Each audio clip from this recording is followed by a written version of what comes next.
हमारे इस ब्रह्मांड का आखिर होगा क्या?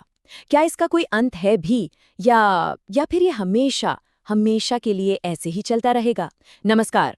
चलिए आज विज्ञान के सबसे गहरे और सबसे दिलचस्प सवालों में से एक का जवाब ढूंढने की कोशिश करते हैं। तो सवाल सीधा सा है, लेकिन इसका जवाब उतना सीधा नहीं। यही वो सवाल है जिसने सदियों से वैज्ञानिकों को, दार्शनिकों को, हम सबको सोचने पर मजबूर किया है। क्या इस विशाल ब्रह्मांड का अंत होना तय है या इसकी कहानी हमेशा चलती ही रहेगी? देखिए, इस पूरी पहेली का जो सबसे पहला और सबसे जरूरी सुराग है ना, वो एक ऐसी खोज में छिपा है जिसने ब्रह्मांड के बारे में हमारी पूरी सोच को ही पलट कर रख दिया। ये एक ऐसा रहस्य है जो लगातार फैलता जा रहा है। हुआ ये कि 1920 के दशक में एडविन हबल ने कुछ बहुत ही कमाल का देखा। उन्होंने पाया कि लगभग हर आकाशगंगा, हर गैलेक्सी हमसे और एक दूसरे से दूर भाग रही है। इसको ऐसे समझिए जैसे गुब्बारे पर कुछ डॉट्स बना दिए गए हों। अब जैसे जैसे गुब्बारा फूलेगा, हर डॉट दूसरे डॉट से दूर होता जाएगा। हमारा ब्रह्मांड भी बिल्कुल ऐसे ही फैल रहा है और इसका कोई एक सेंटर नहीं है। तो सवाल ये उठता है कि इस फैलाव का मतलब क्या है? अच्छा, एक बहुत ही दिलचस्प थ्योरी है चक्रीय ब्रह्मांड सिद्धांत। ये सिद्धांत कहता है कि हमारा ब्रह्मांड शायद एक अंतहीन जन्म और मृत्यु के चक्र का, एक साइकिल का हिस्सा है।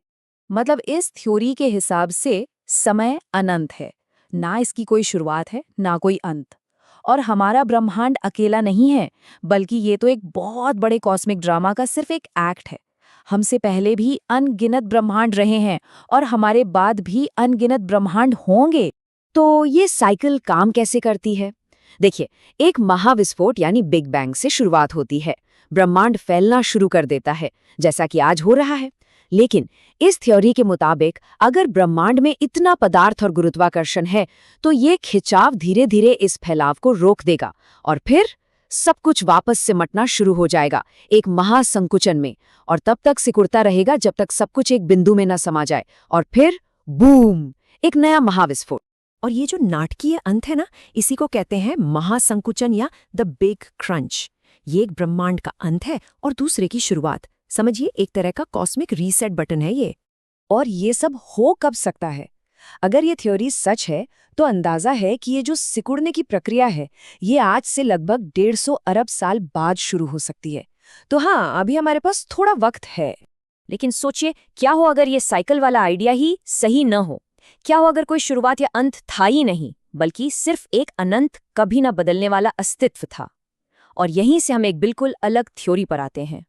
चलिए अब बात करते हैं स्थिर अवस्था सिद्धांत की। ये सिद्धांत ब्रह्मांड की एक बहुत ही अलग तस्वीर दिखाता है। एक ऐसा ब्रह्मांड जो शाश्वत है, हमेशा से है और हमेशा एक जैसा ही रहता है। इस सिद्धांत का जो मूल विचार है वो बहुत सीधा है। ब्रह्मांड का न कोई आदि है न कोई अंत। ये हमेशा से ऐसा ही था और हमेशा ऐसा ही रहेगा। मतलब समय के साथ इसमें कोई बड़ा बदलाव नहीं होता। तो इस नजरिए से देखें तो न कोई महाविस्फोट हुआ था और न ही कोई महासंकुचन होगा।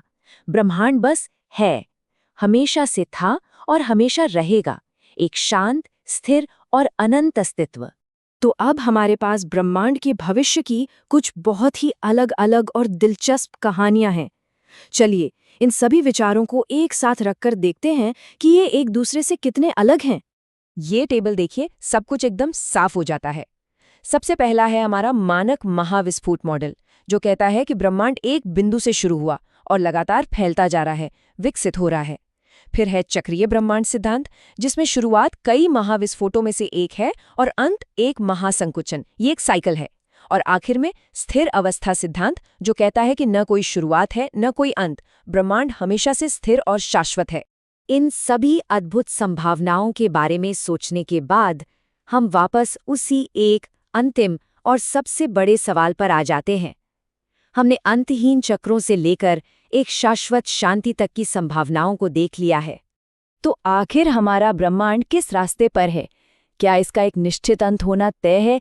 क्या ये एक अंतहीन चक्र में फंसा हुआ है, या फिर यह हमेशा से था और हमेशा रहेगा? वैज्ञानिक लगातार इन रहस्यों से पर्दा उठाने की कोशिश कर रहे हैं और यही सवाल हमें इस विशाल ब्रह्मांड में अपनी जगह के बारे में और भी गहराई से सोचने पर मजबूर करते हैं।